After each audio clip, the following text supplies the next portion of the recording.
This is going to be a video tutorial on how to disable restricted mode on the TikTok app.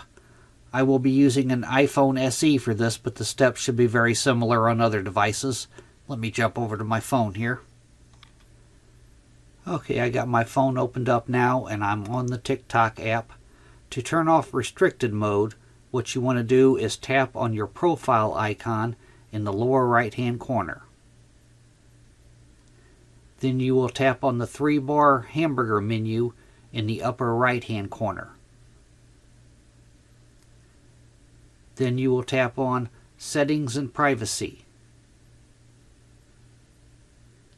Then you will scroll down to where you see it says Digital Wellbeing and tap on that. And then right here, as you can see, my restricted mode is turned on. I'm going to tap on it. And then I will tap on Turn Off. Now I have to enter my 4-digit passcode. Then I'll tap on Next.